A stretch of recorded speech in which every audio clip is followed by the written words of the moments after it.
This is Brad Lloyd with Your Way Lawn Care, and you're listening to the Lawn Care Business Success Podcast.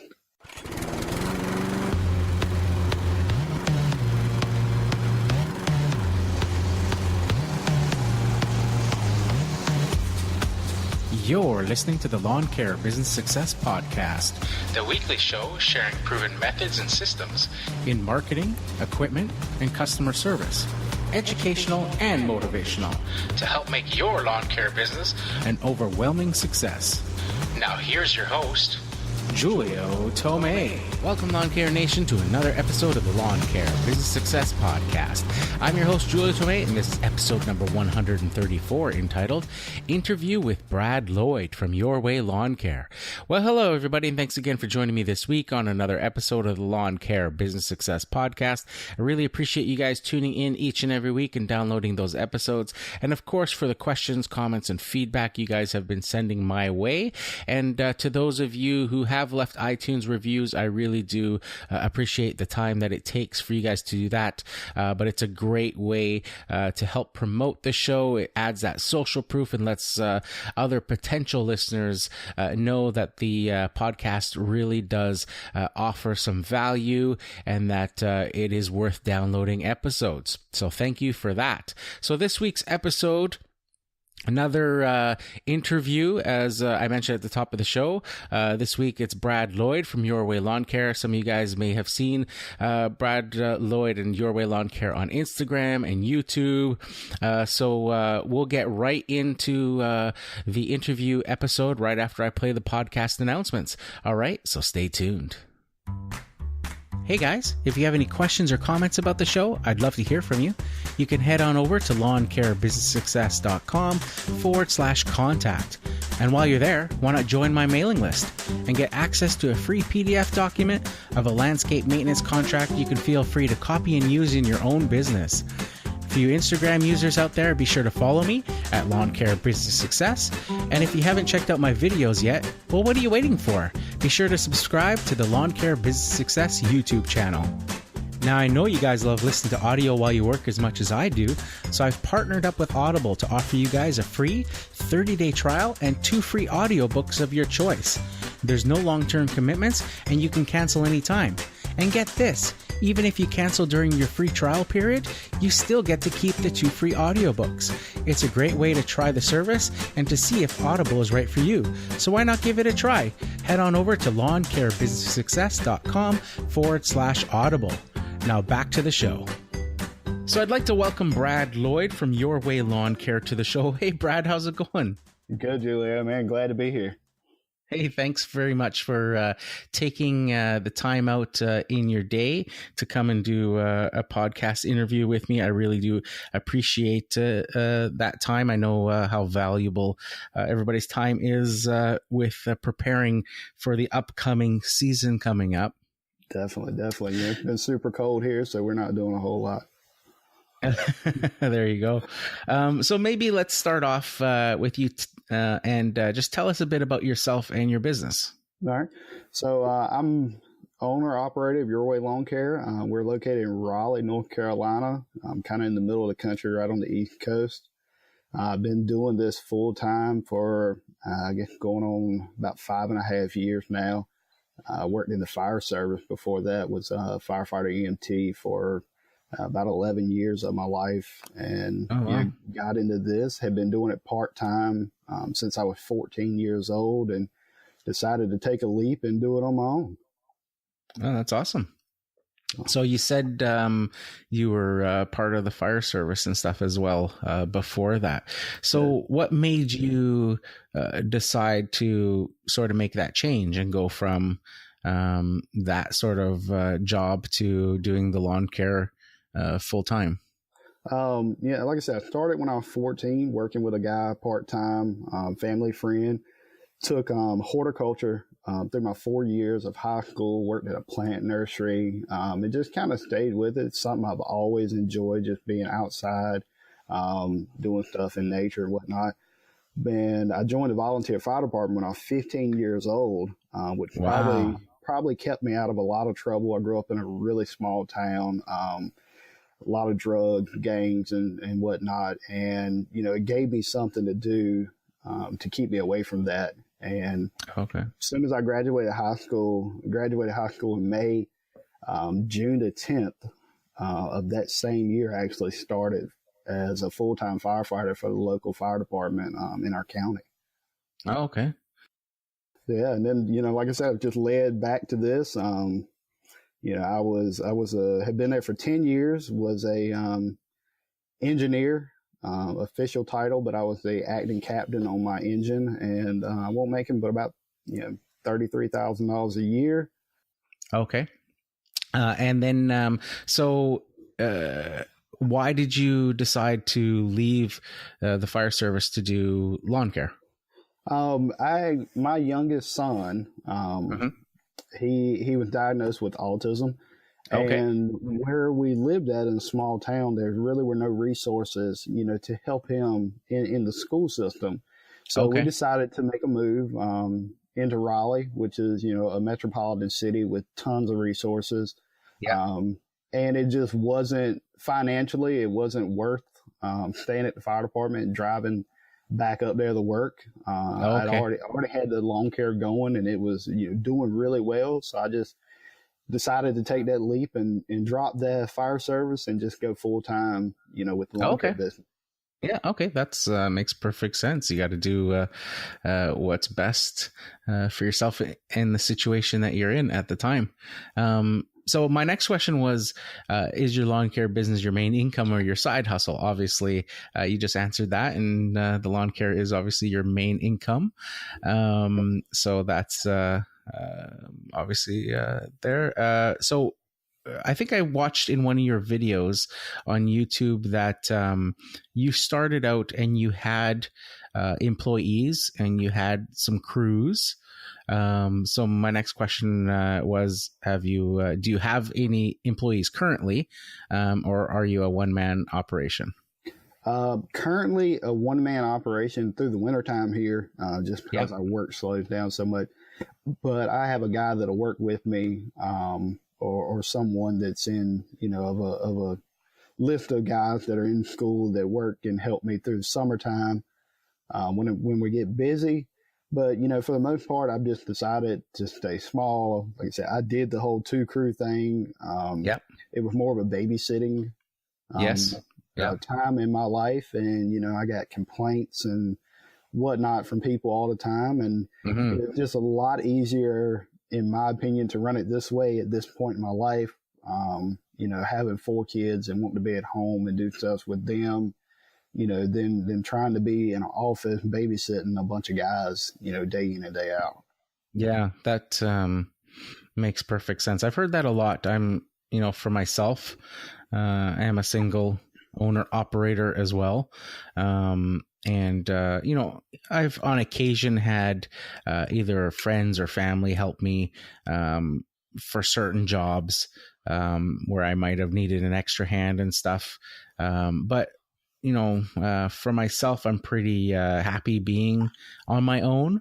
And I've heard just from other lawn care guys that, it can be a bit of a struggle with employees and, them either just showing up in the morning or, always having excuses to call in sick. Obviously, that's not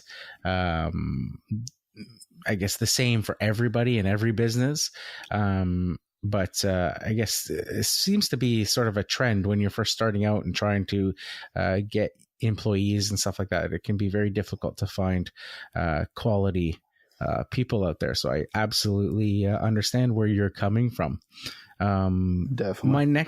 So my next question is one that I really like asking everybody, because I get, for the same question, I always get a different answer. And that is, how would you define success? To me, success is freedom. And what I mean by that is having the freedom to do things, having the freedom to actually enjoy life and not being a slave to life. You don't want to be out there every day of your life, working yourself into the ground, And I think I appreciate that more coming from the fire service, where I work 24-hour shifts. So Okay. when I left work in the morning at 7 o'clock, I didn't get off till 7 o'clock the next morning, and I missed a lot of my kids' lives doing that. Mm-hmm. And now being self-employed, owning the business, I'm able to carry my kids to school during the day. I'm able to pick them up. I'm able to go to school functions.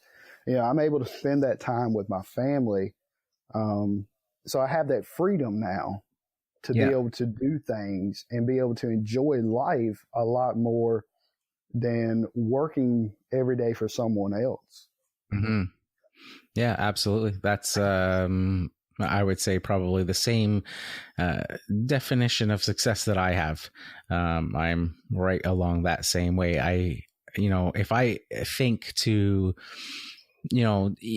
when you're self-employed and you're starting a lawn care business or you're running a lawn care business, there's always ups and downs, and there's always times where, you have low points in running a business, whether it's, dealing with, maybe you get a string of cranky customers or something like that. And you might think to yourself, is it worth it? Should I, just go back to, having a regular job, a 9 to 5 sort of thing? And then I always think to myself, like, I don't think I could ever go back to working for somebody else again after Definitely. 10, 11 years of having that freedom of exactly everything that you just described, of being able to, decide where I'm working that day, what jobs I'm doing that day, checking out early if I want to pick up my kids from school, or, take them somewhere, or, maybe, chaperone a field trip or something like that for them for school. Like, the freedom is unbelievable. And I think once you get the taste of that, and it's very difficult to think about ever doing any other type of job where somebody is then telling you what to do or what time to be there, or what. So yeah, that's you. If somebody were to ask me that same question, I think your answer would be almost word for word for what I would say is the same. So in your business, what type of equipment do you predominantly use? So right now we're running stag mowers. We've had great success with those. We run a V-Ride and a walk behind 36. They work great for us. They seem to be a good combination. We also have we run Honda push mowers. Yeah. And right now we have predominantly steel equipment, handhelds. But going to Echo for the UAG and kind of seeing them and what they do, we went out on a limb and got a couple things, and we're trying those out, and actually been pretty impressed with the performance of them. Okay. Yeah. So, I can relate to that as well. I've, in my own business, I've, pretty much for, I would say, the whole time, the 12 years that I've been in business, it's been predominantly steel products. For all of my handheld equipment, except for maybe a stint in the beginning, first few years, I had a Honda trimmer as well. Okay. But for the most part, I was using all steel until I don't think I ever even, ever held a piece of Echo equipment in my hand until the UAG program, when they invited me out there. And I literally used some of their stuff for the first time. It's, very, some of the stuff is very different feeling. But I think it's all just based on what you're used to. If you're using a certain brand and feel, you're used to that weight and stuff for, 5, 6 years, 10 years, whatever it is that you're using. And then you switch to a different brand. There's always going to be sort of a bit of a learning curve for your muscle memory to sort of get used to a thing. But, I'm excited about using, especially their trimmers. I don't know what your experience is with the steel, but with me, there's no like I don't make any excuses about the fact that I hate the 4-mix motors with their valves constantly going out of adjustment. For me, it's like I pull my hair out all the time. I've heard that from a lot of people talk about the valves. I've heard you talk about it multiple times, and I've never actually had to adjust the valves on any of them. The oldest one we have is 6 years old. Yeah. And we actually put a carburetor on it a year ago. Mm-hmm. But outside just a yearly tune-up, changing the spark plug, the air filter, the fuel filter, we've never done anything to them. We've never had to adjust the valves on them. Wow. It just really sounds like it's an elevation issue for guys. It could be. At higher elevations, they have problems. If they're lower, they seem to not. So, I can't knock them. Still makes a good piece of equipment. I don't have a problem with it. They just kind of at the GIE this year, and myself and several other guys that were there really felt like they just really didn't care about you. Like you went to their booth and it was just, like you weren't there. You try to ask them a question, talk to them, and they kind of put their nose up at you, like we really don't care about you. And, that's not how a company should be. Yeah. That's kind of surprising to hear that they would be like that, especially at the GIE. Yeah, the biggest outdoor equipment trade show that there is. That they would be like that. That's surprising. I don't think I've heard that. That's the first account that I would have heard of that. But yeah, the elevation thing though, that makes a lot of sense, because I know around here I'm not the only one that has those issues with the equipment. That could be the reason why. So, and your Skag equipment, you said you had a 36-inch walk behind. What size was the stander? The V-Ride we have is a 52. Okay. Yeah. So what typically size properties do you guys have out there?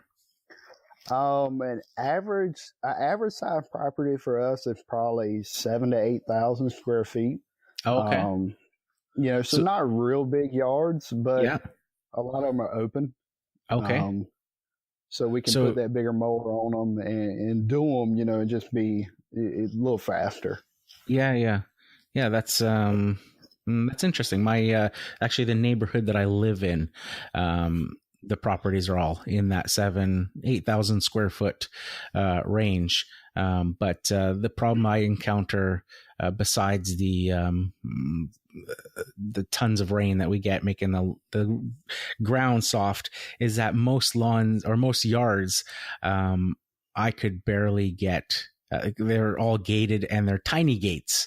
So I couldn't ever get a large machine. And, I just picked up that 36-inch walk behind this year. And even then, I can't get it through the gates of most properties without rubbing up against the fence posts of the gate, or, the gate getting in the way, or something like that. So it's still, for me, it's, from the majority, it's still the Honda push mower that I'm stuck using for all those properties.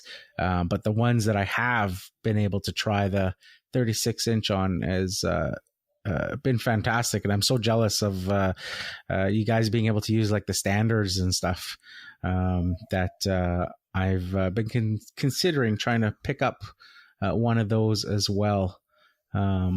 In a smaller size, but I don't think there's too many companies that make smaller size ones. I think 36 is probably the normal smaller size for that type of machine. Yeah, I think Right Mower makes a 32 or a 34 in a standard. Yeah, I've seen it's a fixed deck though. Yeah, that's to me a big downfall. Yeah, that's the one I was looking at that too, the fixed deck, and it was like I originally this summer when I was trying to try these walk behinds, because they're not very popular here.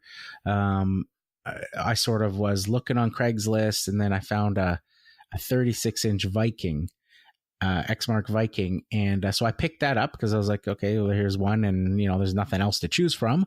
And right away when I started using it, it was a nice mower and stuff, but that fixed deck was apparently evident that I was like, this is not for me, because every house that I do, I'm pretty particular on the heights.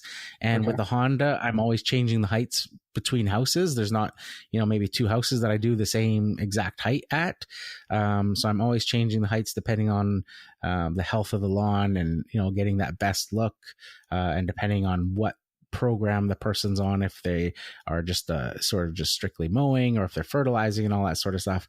So the Viking was like, this is, it's not the biggest deal to change the front wheels with the spacers and stuff, but it sure is a pain in the rear to have to do that every house.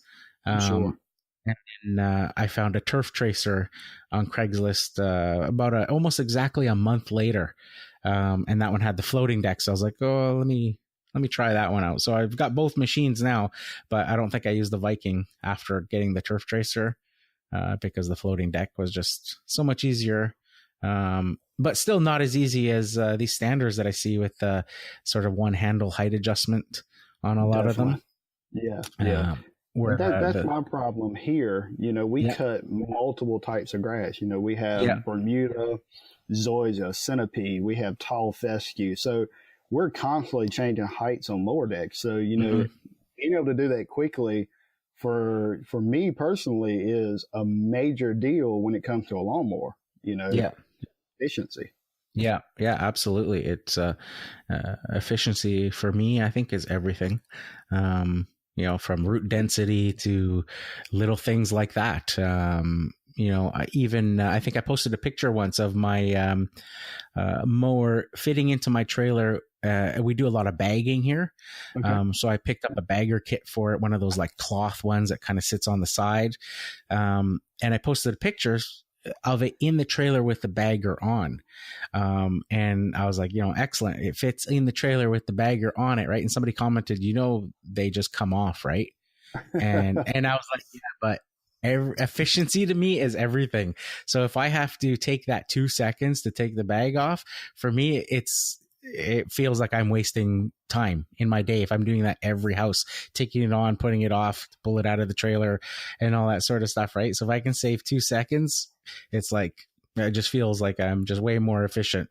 Anything I can do to save a few seconds here or there, you're still getting the same end result at the end of the day. You're still making that same amount of money, but you're cutting, getting your free time, right?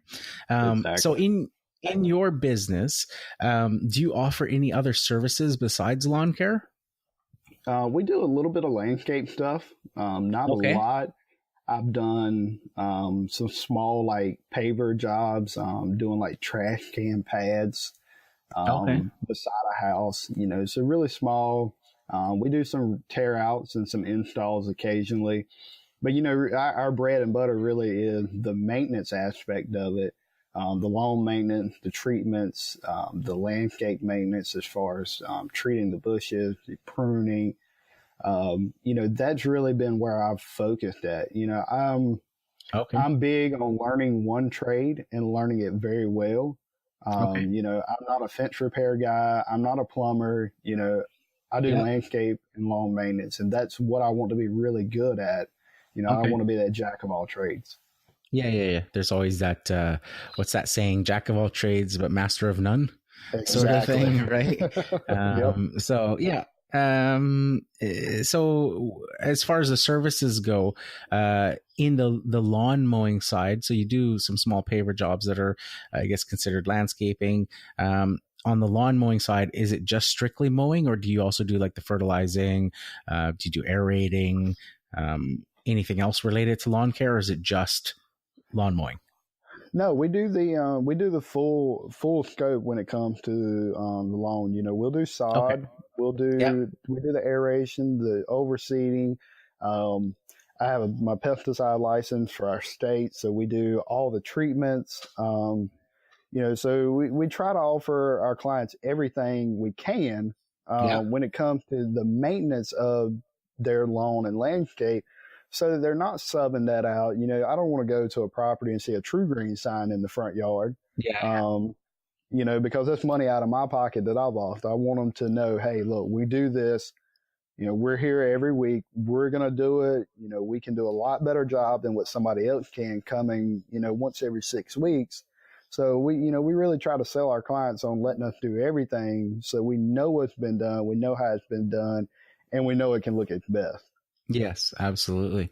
Now I'm just I remember watching a video of yours where you were talking about your business and sort of rebuilding your business for this upcoming spring. And you mentioned about clients and you wanting to go to full service. And you talked about how you were having some lawns where you were showing up, and like you just mentioned, and this is why I bring it up, you just mentioned like having a client have like True Green on there, and then you're showing up to cut the lawn. And the reason that resonated with me was because I was exactly the same a few years ago. And, I would have clients hiring me just for lawn mowing. And, I would show up and there'd be some other company there doing, just the fertilizing and stuff. And it was like, that doesn't make any sense. And then I'd be the one, stuck every week or every couple weeks after that, mowing the lawn and trying to deal with the heavy growth and stuff. And so I made that decision pretty quick early on as well, that it was like, I'm sorry, if I'm taking you on as a new customer and you already have a contract with somebody else for the treatments, then I'll let it slide for this year, because you've already, in most cases, some of those, I don't know how it is over there, but here it's pretty, these other treatment companies will get clients by having them prepay for the whole year by offering them a larger discount if they do so. So in a lot of cases, these customers will be like, well, I already paid for all that stuff. So I'll be like, it's no problem this year, but going forward next year, I have to handle everything. Otherwise I don't mow your lawn. They're just the way it is. Right. So when I saw your video there, I was like, oh, that's exactly what I went through. And the whole frequency of the mowing too. I think I went about a year before switching to a weekly cutting schedule only. And if you're a customer and you phone and you're looking for a cut every 2 weeks, or if you're looking for every 10 days, then I'm not your guy, because I only do weekly cutting, and I only do your lawn. I don't mind if the customer wants to fertilize their own lawn and they just want me to cut and stuff. But if they want to hire somebody else to fertilize, that's where it's like, no, unless, that, like I said, that first year, I'll give them the pass if they've already prepaid somebody else to do it. So how did you come about that sort of, thought process? Is it very similar? Very similar to what we started out, when I was at the fire department, kind of offering whatever we could get, service wise, just to kind of build that name. And we've always had a decent amount of weekly clients, but we took on some biweekly stuff. And, what we come to find is a lot like you, we were finding that these biweekly clients and these weekly clients both were getting their loans treated by another company. Mm-hmm. Well, the biweeklies, you go out there and you'd have a foot tall grass. You're doing the same amount of work. I mean, in essence, as you are on a weekly property, but you're doing it every 2 weeks. So you're double cutting that yard and you're only getting paid for a single cut, basically. Yeah. So you're doing twice the work. You're only getting paid for a single cut, and you're losing that revenue from what you could be gaining treating that yard. So it didn't make any sense to be doing that. So, I just made the decision. I'm like, I'm just going to go hardcore, and this is what it is. We offer 3 packages. All of them include weekly mowing and treatment plans. The biggest difference is if they get aeration or if they get overseeding, how many times they get pruned a year. But, having warm season and cool season grasses, we needed both of those because we don't overseed on our warm season turf. we only overseed on the fescue, the cool season grasses. So, we had to have a little bit of a divide there.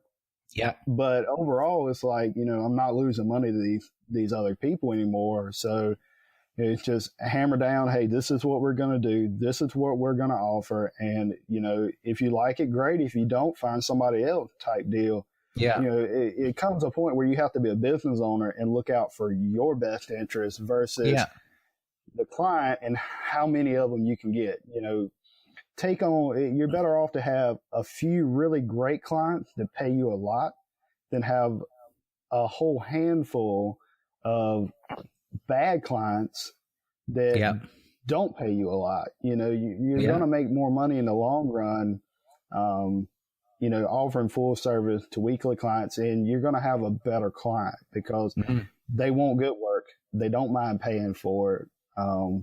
So, you end up with a much better client base because a bi-weekly client, it's going to gripe. They're going to moan. They're going to complain.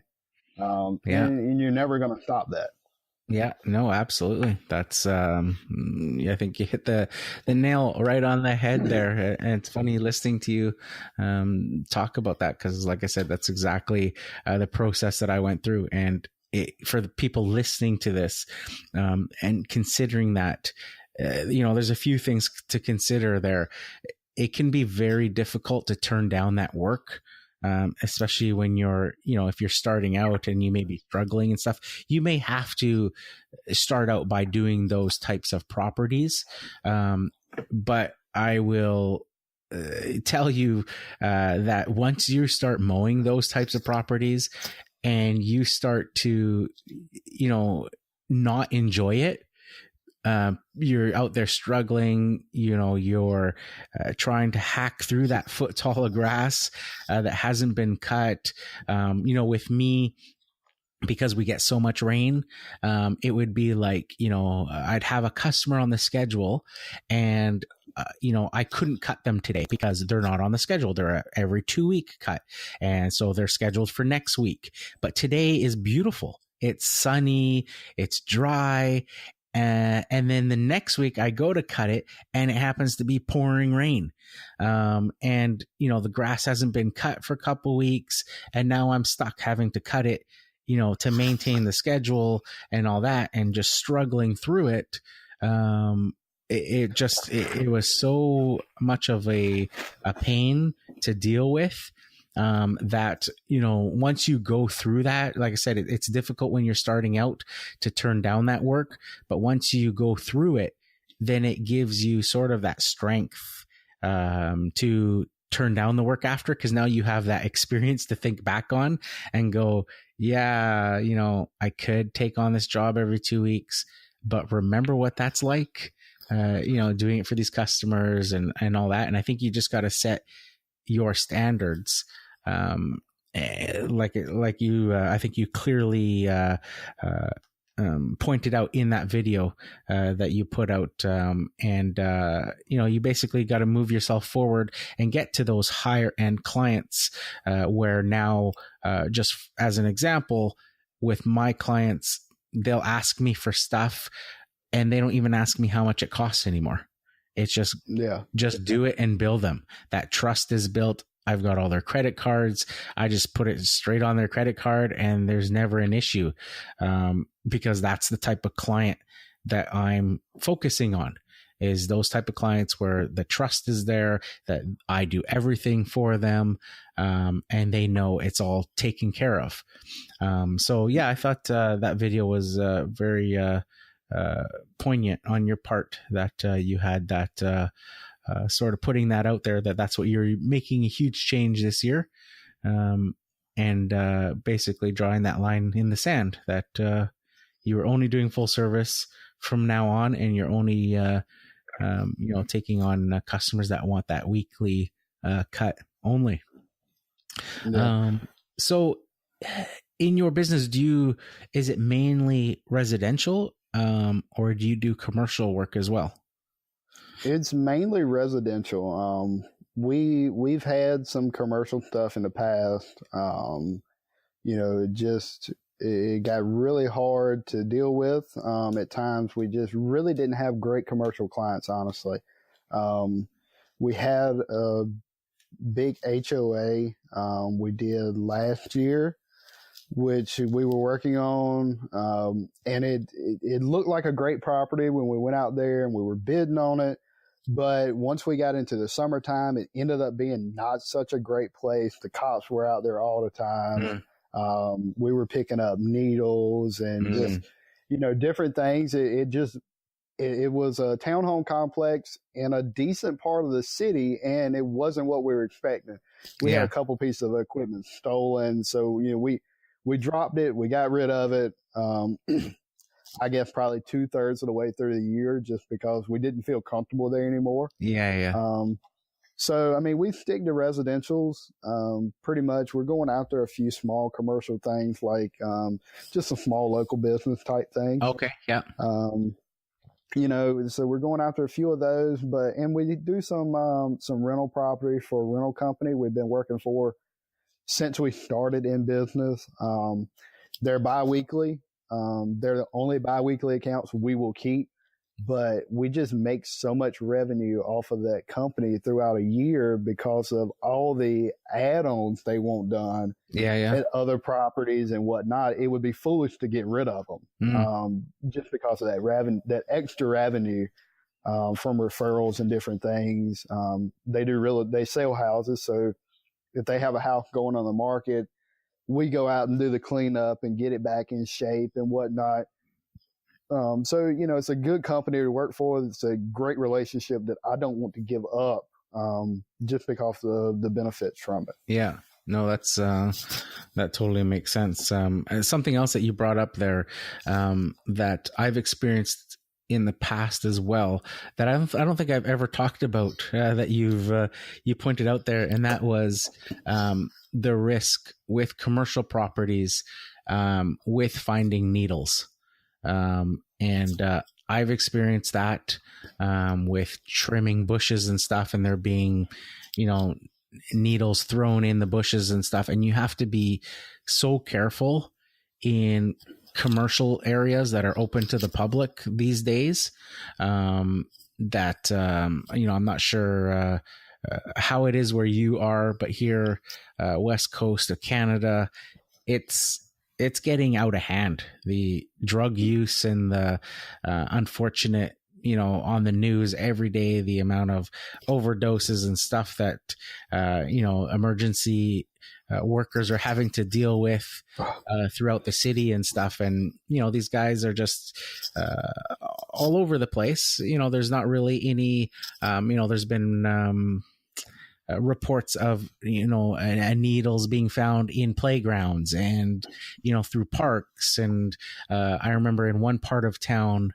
where we would have a soccer field, we would have to always, the parents beforehand, because of the part of town it was in, if games were ever scheduled at that field, the parents would have to basically do a sweep walk in a line of the field before the game would start to make sure there was no discarded needles, of the field, to make sure the kids would be safe if they, had to do a slide tackle or something like that. Right.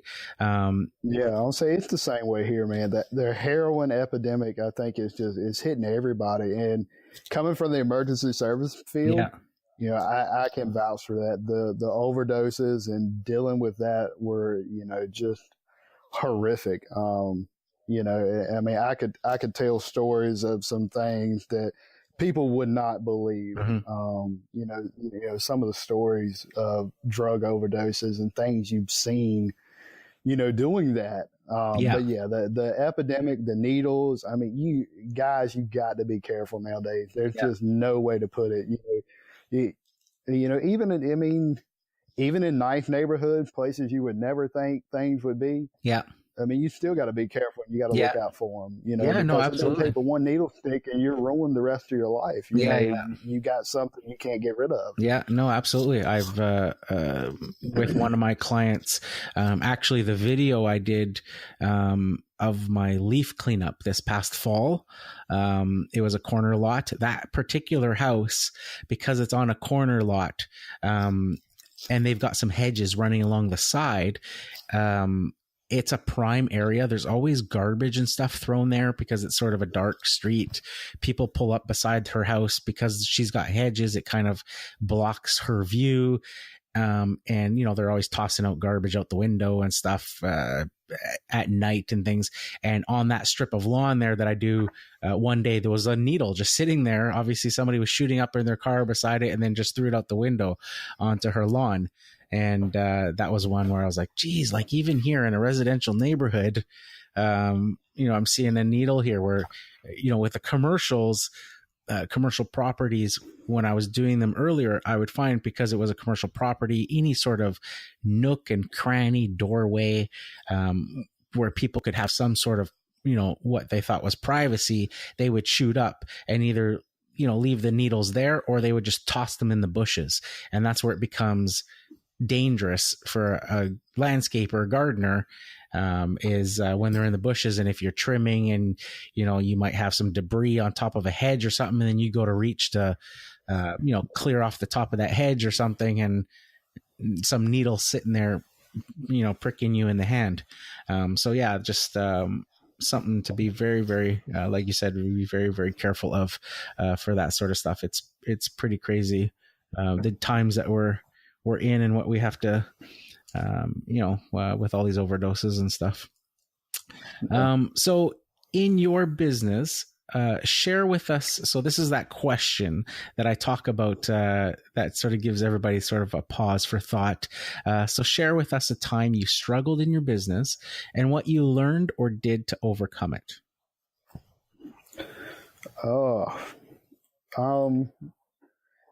Probably, starting out was really the hardest part for me. Okay. But what got really harder after that was going into that first winter. Oh, okay. Yeah. That was probably the most difficult time for me. The client started, leaving for the winter time. We didn't have contracts in place. I hadn't planned, going into my first winter time. I hadn't planned for it financially like I should have. I'm second guessing myself. Is this what I need to do? How are we going to make it through this?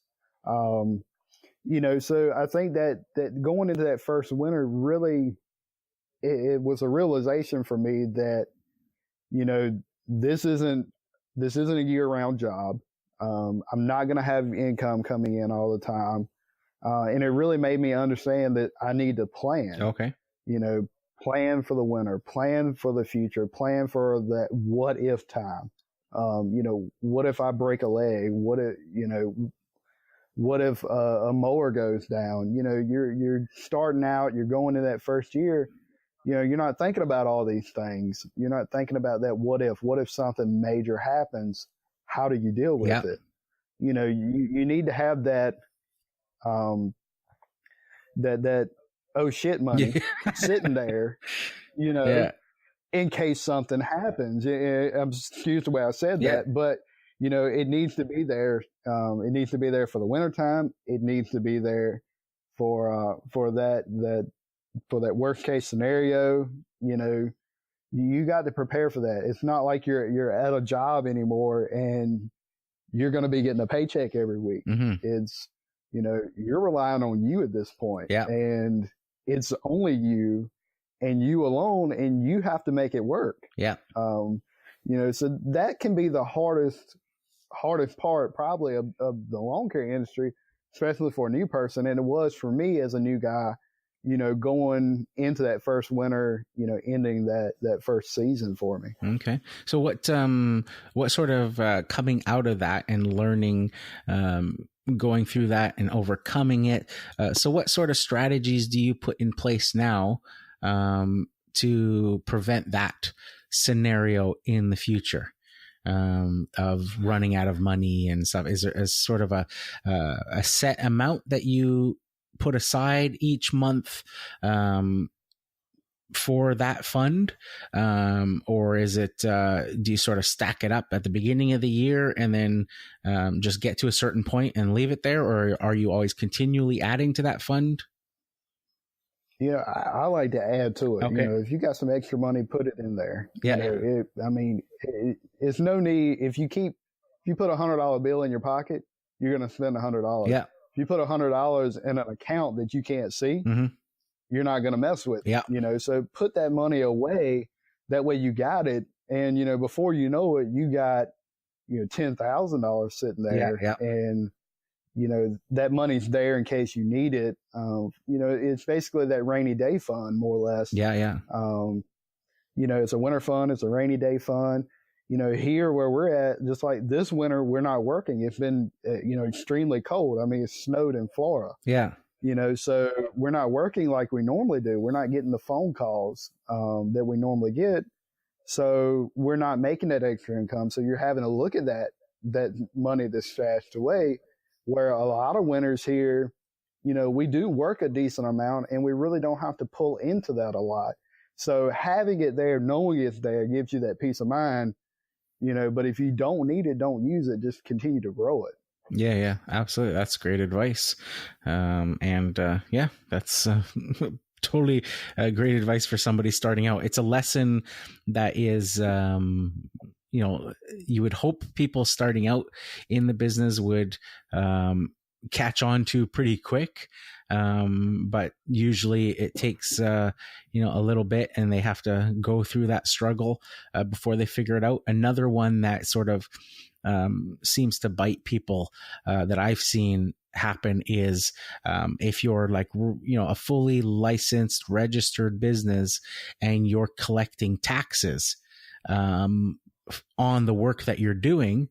And then, you have to remit those taxes back to the government because that money's not yours. You're just basically an agent of the government collecting those sales taxes on that work. And I've seen so many times where people just, they bill their customer, the customer pays them, they put it in their account, and they don't think about it. And then it comes time to remit those sales taxes that customers have been paying you to give to the government, and they've spent it. And it's like, that wasn't your money to start with. You get to keep the portion of the actual job that you billed them, but that sales tax that's on top of that is your, you have to remit that. So, unless you have a separate account and all that, because, it may be a few months, depending on how your tax system works and how much income your business is making. If you're a smaller business starting out, it could be a few months, even up to, I think here in Canada, they can do, if it's a really, really small business, you can be up to a year before you need to remit those sales taxes. So, having a separate account set up that you can, whenever you're billing customers and stuff, you take that sales tax out and you put it in that other account that you don't even look at and you forget. And when the time comes where you got to pony up that money to the government, it's all there, all accounted for. And then there's no stress. Exactly. That goes back to Mike McCallow's and Profit First. I mean, that's probably one of the best books that a new business owner could listen to, because it explains everything about putting that money away in the different accounts that you can't see. So that it's there. A lot of guys don't realize that the government can come and take everything you got and they don't care, over a penny. So, certain things you got to do and be sure you have and you do right. Absolutely. So I think I know the answer to this next question because it kind of relates to one of the previous questions. But what is your favorite thing about being self-employed? Freedom. Yeah. That freedom, not having to get up and go spend 24 hours at the fire department anymore. Mm-hmm. Being able to do stuff with my family and, just having that freedom to me is everything, that just means everything to me. And, I want to be around. I want to, see my kids grow up. So, and I'm able to do that now. I'm not gone for 24 hours at the time and missing holidays and different things. So, freedom is everything. I think that's probably one of the most important things in life is just having freedom to do, what you want to do. Yeah, that's awesome. Exactly the same with you on that. So in what ways do you market your business, and maybe share your number one marketing tip? Number one marketing tip, I built my business off of Facebook. Okay. I built it posting ads in local community groups. Okay. Yard sale pages, information pages, and different things. A lot of people seem to look down on that nowadays, thinking that you're just getting tire kickers and whatnot. But I get a ton of great leads from doing that. I have a piece of paper that sits at my desk that I post in 6 different groups every day of the week. So I type up a little ad, I put it on my Facebook business page, and I share that ad into the groups every day of the week, 6 groups. I do that every day of the week, and I get leads from that. Also, it's a app called Nextdoor. Okay, yeah. It's a fairly new thing. It's been out for a couple years, but I've been on that for a couple years. And that seems to be getting a lot of traction as well. Okay. As your clients basically leave reviews about your business, it grows your area that people can see you in. So it's a neighborhood based app, but it's neighbors talking to neighbors about your business. So it's basically word of mouth via social media. It's basically what it is. So it gives you that word of mouth because, like I said, it's a neighbor telling a neighbor, hey, call this guy. He does my yard. He does a great job. But it may be a neighbor that neighbor doesn't know because they may be 5 or 6 blocks over. That makes sense. So it's not the neighbors right next door that word of mouth is getting to now. You have the whole reach of an entire neighborhood from one person. So it's increasing your reach, throughout a neighborhood, just like the whole word of mouth thing used to be years ago. No, that's a great tip. I think one of my past guests, I can't remember which one, but I remember them mentioning that as well. It might have been Dan Albright from Village Lawn Service. I think he might have been the one that mentioned that app as well. Now with Facebook, do you mind if we get into a bit more of that? No, go ahead. Because I think that's something that would benefit a lot of people listening, just starting out. Because obviously there is you're talking about not necessarily paid apps. You're talking about just going into community group pages. And placing your own, what you would call as ads, but basically they're just posts. Yeah. So what you want to do with that is you want to, I go into a Microsoft Word account and I type up something because my spelling and grammar is absolutely horrific. So it kind of corrects a lot of things for me. And then I'll just copy and paste it directly to my business page on Facebook.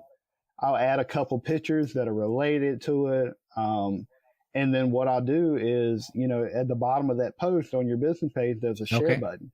So you just click on that share it in groups. And, like I live in Raleigh, so we have one called the Raleigh Community Information page.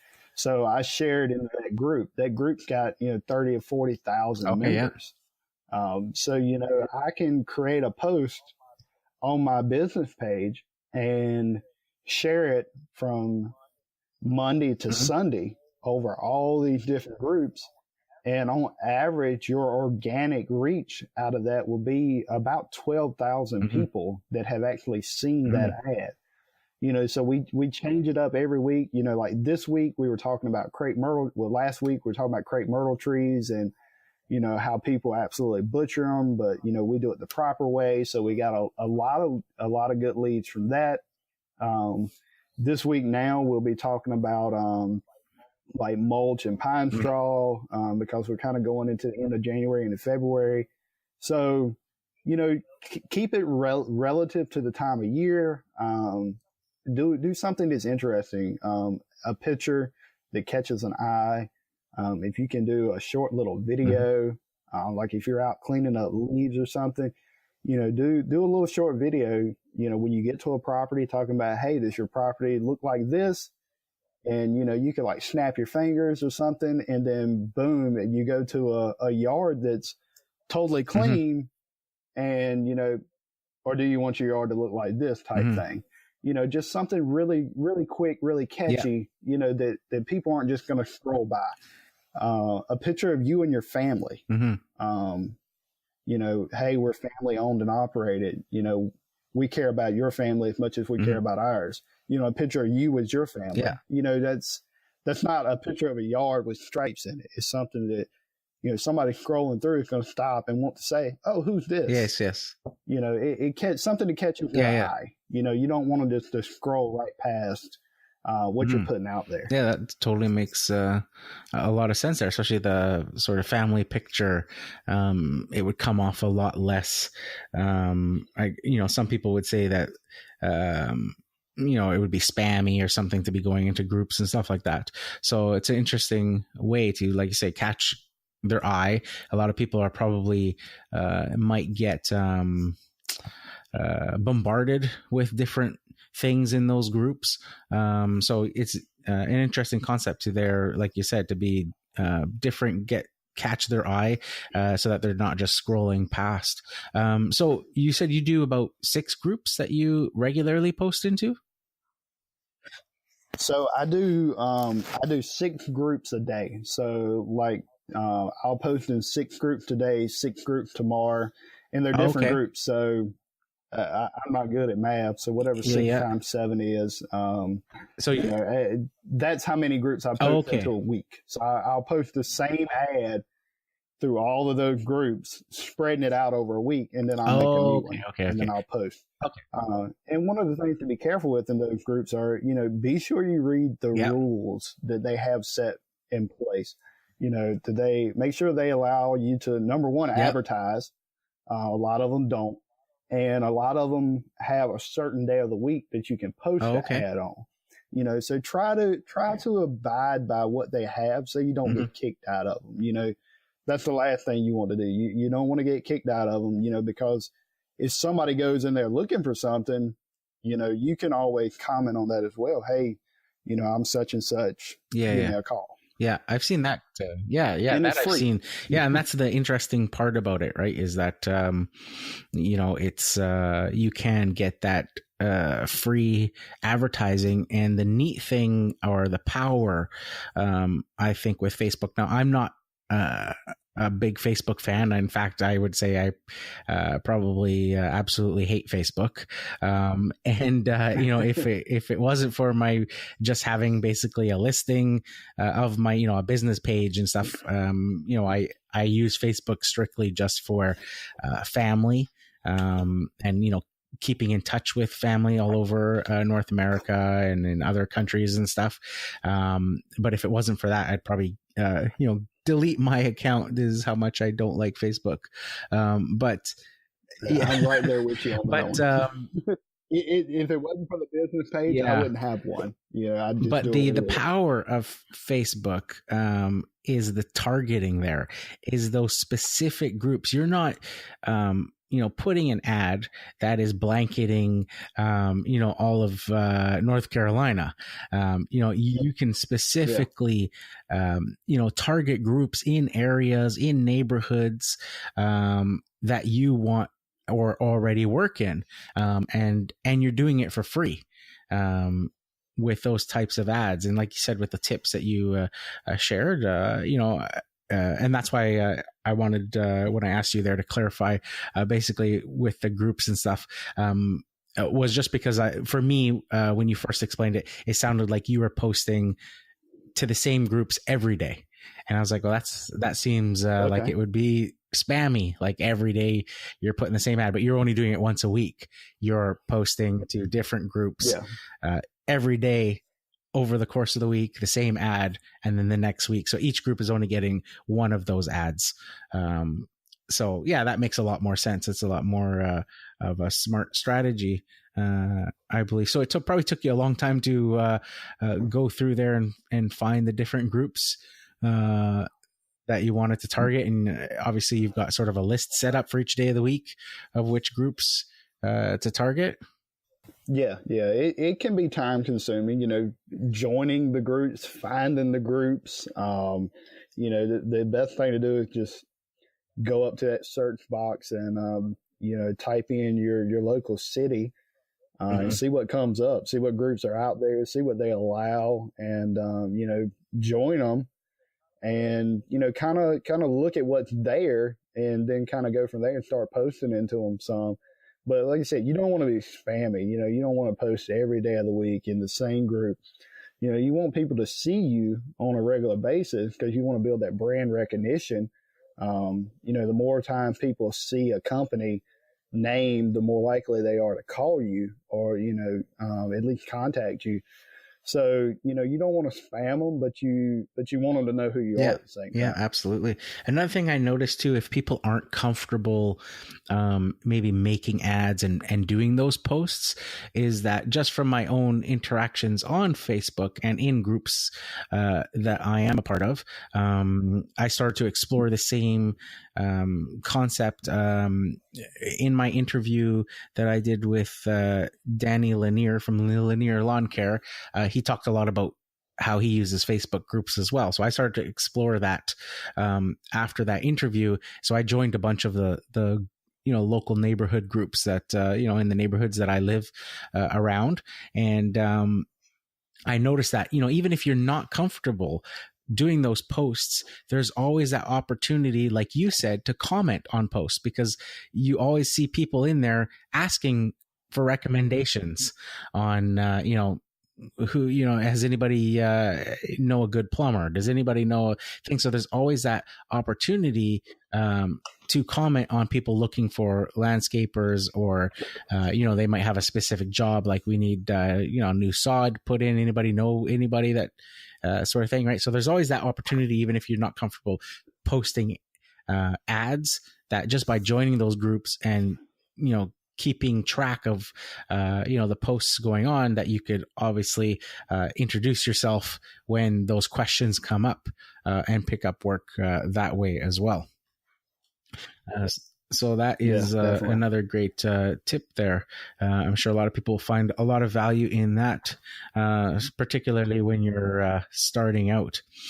So one of the most common questions I get in my business is, what do I do in the winter?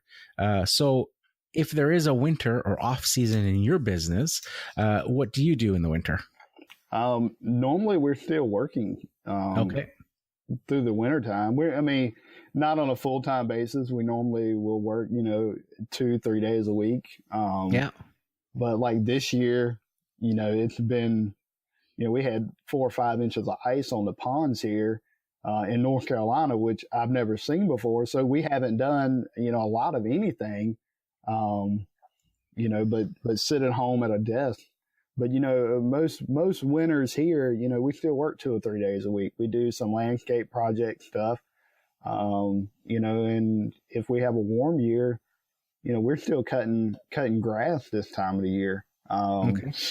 Our fescue normally will continue to grow through the wintertime at a really slow pace. So we cut it, we may cut it every 2 weeks or so. Okay. But we still work normally. Like I said, this year hasn't exactly been normal. Okay, yeah. So we're not doing as much. Okay. So what are your future plans or goals for your business? For this year, it's just to regrow it. Like you mentioned, that YouTube video I put out last week, I was talking about how I went to the 3 contracts, programs going all weekly. I've only got a handful of clients right now. So, I'm trying to basically regrow a business, by the springtime, from scratch all over again. Luckily, my name is already out there, so I kind of have a little bit of that brand recognition going on. But, I'm just regrowing a company this year. But long time, in future plans, I want to just grow it back to where it's at. I got a set amount of money I want to be making every year. And eventually I will probably expand again once my kids get a little bit older. Yeah.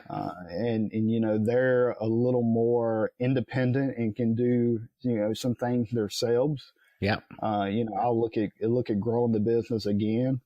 But one day I don't want to work in the business. I want to let the business work for me. I think just like, a lot of guys do. But, you just got to get to that point where, in your life where you can handle that, I guess, emotionally, and especially with the amount of time that it takes away from your family, having all that, sitting on your shoulders. Yeah, no, absolutely. That some good points there, and very similar experience to what I've done with my business, and where I'm going with my business. You mentioned there, with your kids, as they get older, expanding and stuff, and that's where I'm sort of at now. Up till this point, with my kids being little, my wife working in a different city. So she's got a longer commute each day, going from home to work. So, it was me taking the kids to school when they were little, picking them up every day after, getting dinner ready, and all that sort of stuff. So I was basically working from 9 o'clock till 2 o'clock in the afternoon in my lawn care business. That's it. And that sort of might give a hint of why, like I mentioned earlier, where efficiency is so important to me. And if I can save 2 seconds, I will, because I'm trying to cram in as much as I can in that little amount of time so that I can get it all done and then be done by 2 o'clock to go pick up my kids and all that stuff. But now that they're, getting older and, my daughter starting in her senior years of high school and all that stuff, I have that, I can see that freedom now opening up where if I can't get, she'll obviously, because of the weather we get here, she's, I can always expect her to send me a text message asking for me to pick her up after school when it's pouring rain and stuff out there. And I can, understand that. But when the days are sunny, it's like, sorry, kid, you're on your own. You're going to have to walk home because I'm taking advantage now that you're old enough to walk home on your own and all that stuff. I'm taking advantage of this weather and I'm working longer and fitting some more jobs in there and doing all that. So I can see that opening up for me as well. Like you mentioned, in the future, as the kids get older, then, you have that bit of freer time and you can start adding more jobs and more work and expanding and that as well. And also your rebuilding process. I can relate to that as well. I went through a large rebuilding a few years ago, and I'm still sort of coming out of the other side of that. And I've talked about this on the podcast as well, with the price of real estate skyrocketing. Where I live, it's probably one of the most expensive places in the world to live. It's absolutely ridiculous. But people who were living in this city, in this area, were all going, this is like nuts. We should sell the house and take advantage, like basically cash out. It's like you're winning the lottery. If you own a property and you can sell it and move somewhere else where it's not this crazy real estate market. So I had in 1 year, over half of my clients all sell their houses and move away. Wow. Because they were all cashing out of things, because on average, a house here is $2 million. It's insane. And you're talking about a regular 7,000 square foot house. It might be, you know, those funny memes happening showing a rundown garden shed with like rotten wood and saying average Vancouver home, $2 million, right? It's Wow, like, that's crazy. It was insane. And I would be sitting here at night watching these shows on TV with my wife, like Hawaii Life and stuff, and watching these people, you know, moving into these houses in Hawaii and like paradise for like 500 grand. And we're like, we could do that, like just sell the house tomorrow. And the only thing keeping us here is that we're Canadians and we wouldn't be able to do that. We'd have to, you know, go through whole immigration status and all that to go move to and become, you know, American citizens and all that. Right. But it's like, oh, that's just crazy. So I can totally see with the whole rebuilding, you know, I've been there, and it's you know, it can be a struggle those years. When you decide to make a big change like you're doing this year, and having to, you know, almost start from scratch, but I think you're better for it in the future, because you're going to be targeting those customers that will, you know, you've been on the other side. You know what it's like already to service the customers that aren't that great. As far as, you know, the frequency of mowing and not full service and all that. So, you know, targeting that other type of client, I think you're just, you'll find the same thing that I found is that you're working the same amount of time, but your income now, starts to double, you know, and even triple when customers are asking you to do, you know, everything. And you get to that point where they're not even asking you how much stuff is anymore, just telling you to go ahead and do it. It just makes a huge difference. No, sorry, what was that? No, go ahead. Okay. So, let's talk a bit about, your, part of the Echo UAG now, and I think officially, what was it, January 1st of this year? Yes. You're officially there, so you got to do a trip out to Chicago. So what was that like? I absolutely enjoyed it. You know, it was really, really funny going out there because it was relatively warm here. You know, we got to Chicago and it was like 28 degrees and they're de-icing airplanes. And I've never seen that before. I've never seen them actually de-icing planes. But, you know, even funnier than that is a good friend of mine, Wally Wood with Beach River Landscapes down in Florida. He was waiting for me at the terminal. We got there about the same time. And I walk up the jetway, and there he is standing there in a pair of shorts and a T-shirt. And, you know, just the funniest thing in the world, you know, everybody, we're walking through the airport, people looking at him like he's absolutely nuts. But, you know, if you know Wally, that's just him. Great guy, super funny. But it was an amazing experience.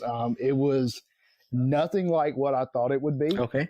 You know, you go to Echo and you're expecting them to be beating you over the head with a hammer, pounding into you, echo, echo, echo, echo, echo. And it was totally opposite of that. Mm. You know, it was more about, and I'm sure you experienced this, it was more about us and how they could help us grow our business than it was us growing their business. Yeah. You know, they're just looking for honest feedback from people in the field. You know, what do we like using? What do we want to see in equipment? But more than that, they want to see the industry actually grow as a whole. You know, and it's the website, echomeansbusiness.com, just a phenomenal forum for people to go to. It's pretty much non-biased. You know, people aren't going to be pounding you in the head, bad-mouthing you, putting you down, you know, because you have an opinion about something that they don't like. Yeah. So, you know, overall, it's just a great program, and it's the exact opposite of what you think it would be. You know, it's not all about Echo. It's more about the industry and you and, you know, how you can grow and how the industry can grow. Yeah.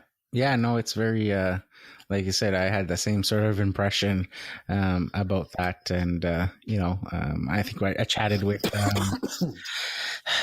Top Notch when I was interviewing him a couple weeks ago, and we were talking about that and how it was like, when they were saying, if you're doing a video review of our product, you have to be completely honest about it. And if there's something that you don't like, then that's what you have to put in your video. And it was just really like, I remember because it was like the very first UAG meeting that we were at. We were the first group. When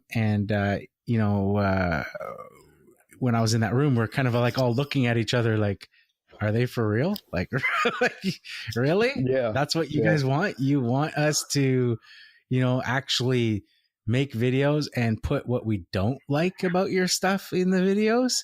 Exactly. And they're, look at Jason Ambrose. Yeah. Jason was 100% honest. Yeah.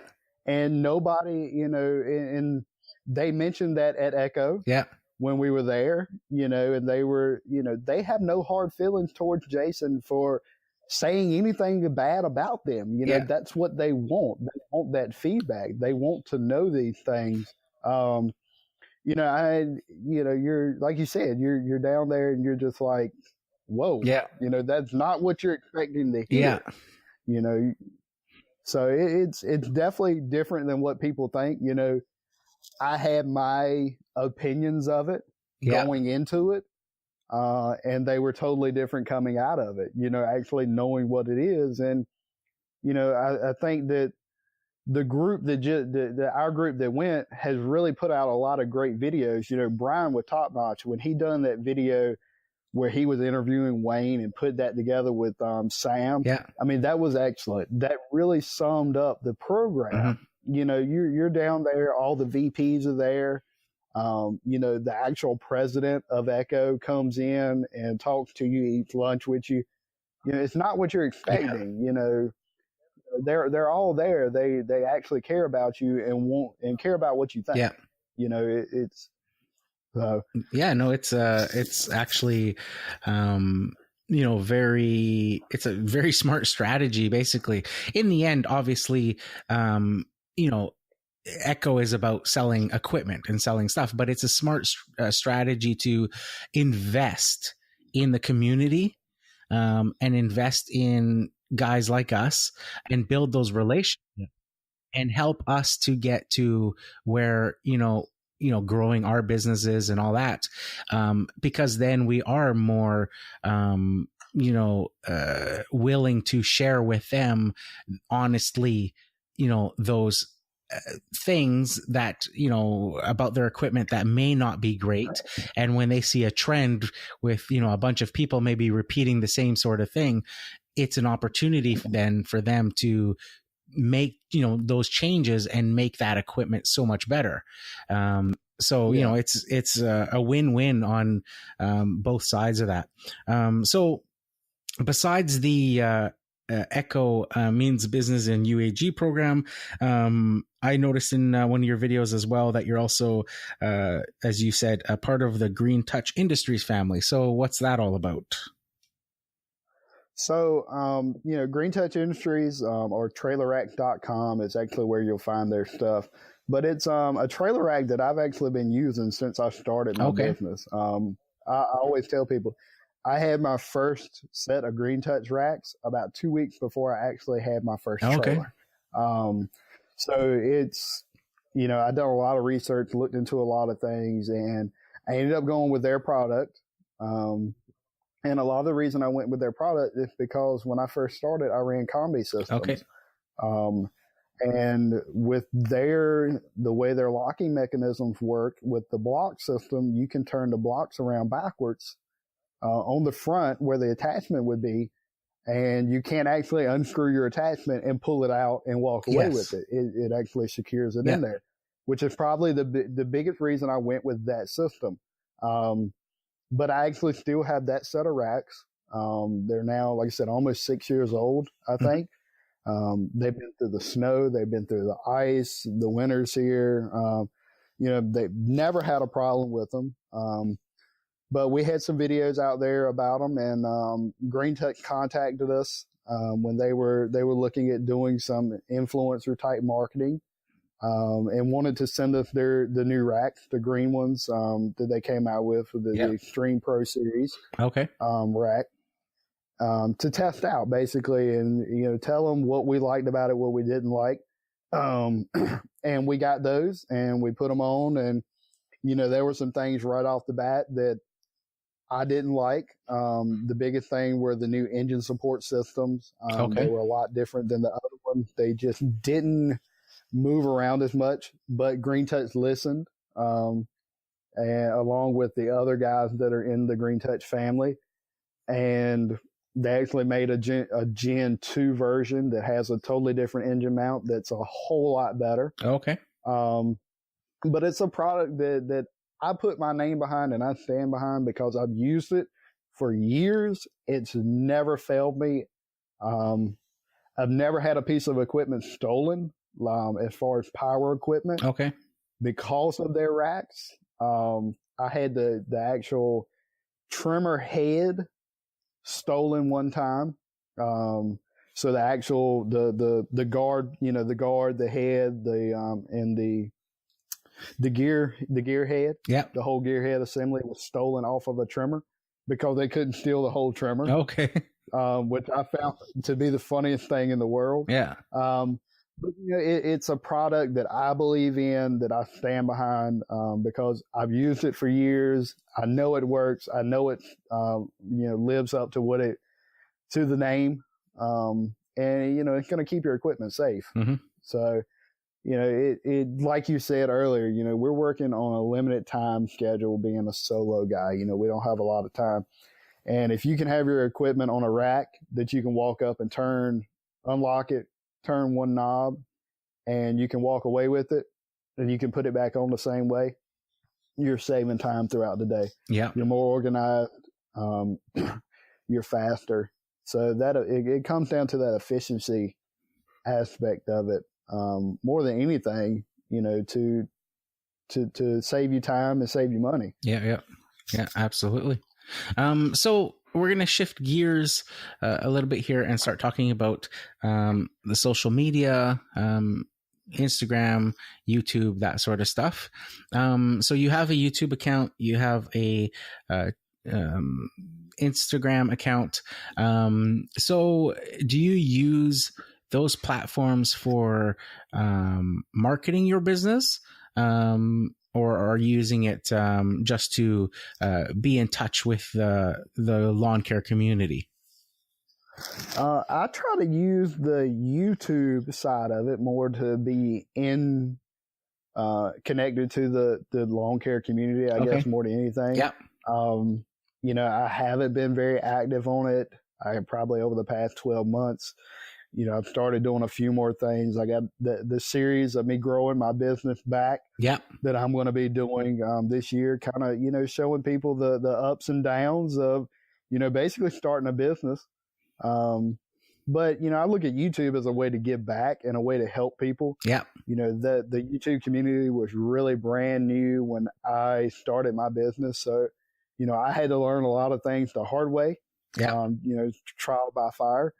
But now there's just so much information out there, even if you're not putting out the best edited videos, which, I don't do, I just kind of shoot it and it is what it is type of deal. You can really put out a lot of great information and, try to help people along the way, not make the mistakes that you did. And that information is out there now. And to me, the YouTube community doing that has been phenomenal, helping the younger generation grow. But even the older generation, myself included, I take a lot from guys on YouTube, new guys that are starting out, to the veterans that you can learn from. Yeah. Going through that. Mm-hmm. But the Instagram side of it, I do use it as an advertising platform. Okay. I try to, if it's pictures of work we're doing, I try to tag all our local cities and different things. Okay. And I have gotten business from that. Okay. I've had people contact me and say, "Hey, we saw your stuff on Instagram." So I try to keep that. It's kind of both, like this time of the year, we're kind of just posting random pictures of different things, equipment. But, I think my Instagram has a good mix of both. I try to keep it social, keeping connected with different people, interacting. But I also use it, like I said, at the advertising platform and get people contacting me from that. Okay. So, it can be, they can all be both, in my opinion. I think you can use them both ways. If you want to, you can tag things the right way. YouTube is, through Google, you can optimize it, so it can be found in search engines. So, those outlets are there to use them both ways. Yeah, absolutely. That's some more great advice there. So this next question is share your best piece of advice with those just starting out in the business. So I want you to come at this from the point of view of somebody that is coming to you, and they're basically saying, "Hey, Brad, I'm thinking about starting a lawn care business. Do you have any advice to share with me?" And this person is somebody that you like, and you would only want the best for. So what would you tell that person? Number one, you're going to fail a lot, but you're going to learn from every failure you have. Mm-hmm. You use it as a growing point. Number two, I would tell them, don't give up. It's going to be a hard road, but it's going to be well worth it in the end. Mm-hmm. And, I would also tell them to, be ethical, I guess, in what you're doing. Yep. Do what you say you're going to do, because that person's going to tell somebody else about you. Yeah. If you do a great job, then they're going to tell their neighbor you did a great job. If you do a halfway job, they're going to tell somebody that. Mm-hmm. So, your reputation is everything in this industry. So you want to keep it as high as you can. And then advertise. Yeah. Like I said earlier, Facebook is probably one of your best friends getting started in this business, and finding those local pages where you can advertise in for absolutely nothing and reach the most people. You can go out there and flyer doors and mail postcards all you want to, but you're going to spend a ton of money. If you're starting out in the business and you don't have those funds, you're going to reach more people via Facebook and groups for just a little bit of your time to put something together. So that would be your best outlet for advertising, and then just be ethical in what you do and do the best you can. Excellent advice.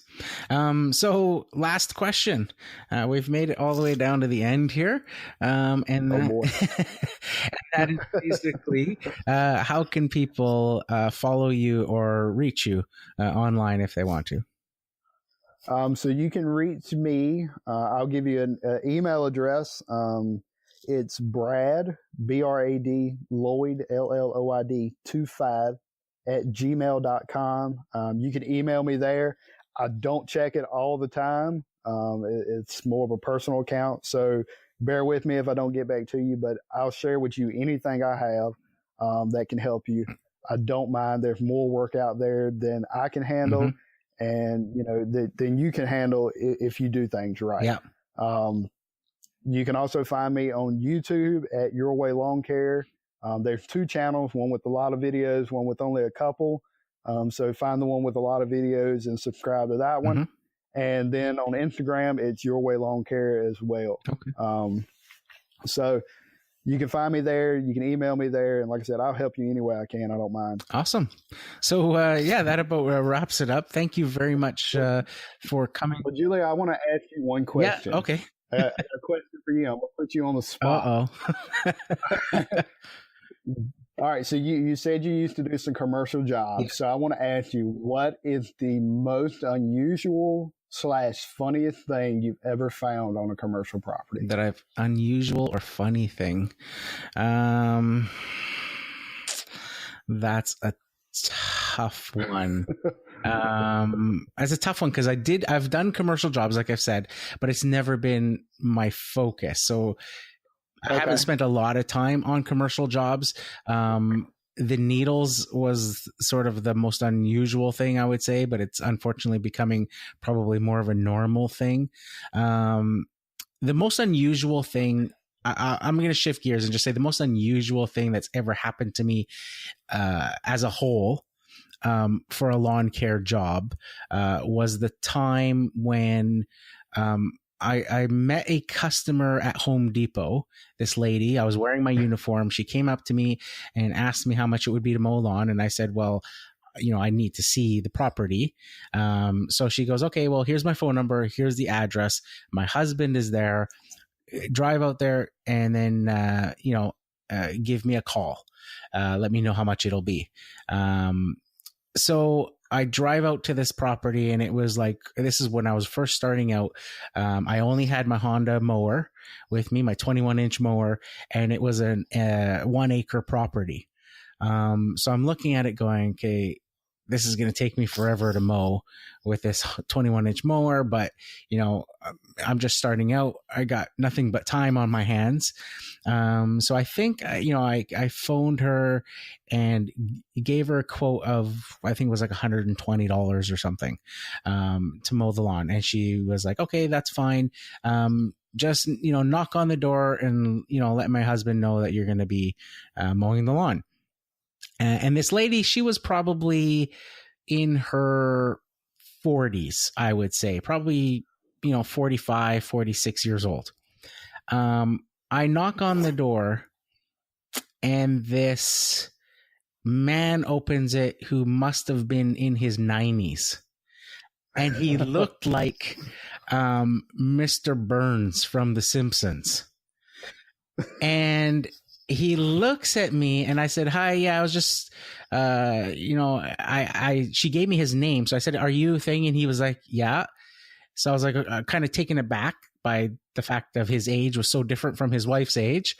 And he looked at me, and I noticed that he was holding his pants up. His belt was undone, and his zipper was undone, and he was holding his pants up. And he looked at me, and his eyes rolled to the back of his head, and he passed out and landed in the middle of his foyer. And I'm standing there with the front door open, and this man that looked like he was maybe just had a heart attack or something, and his pants fell down when he fell to the ground.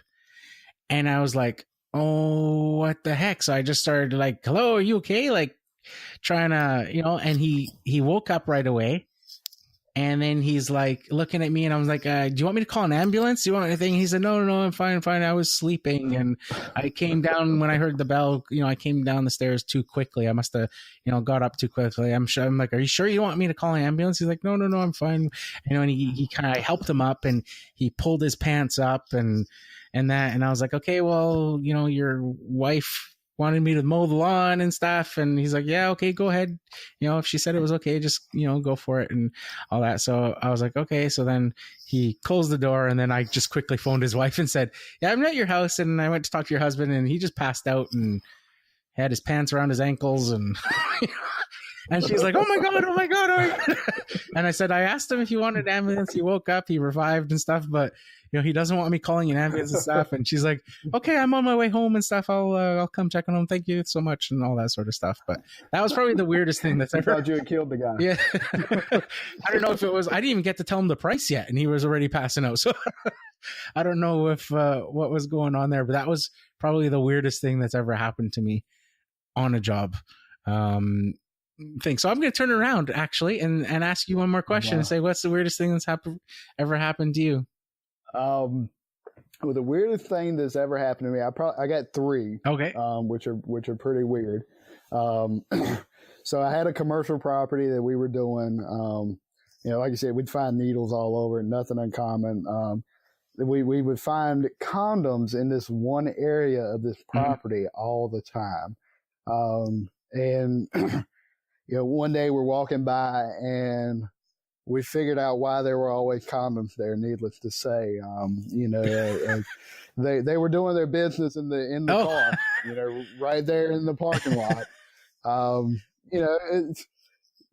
It's funny to walk by. Yeah. It's kind of one of those awkward moments. You kind of want to high five him, and kind of giving that you're the man type of applause.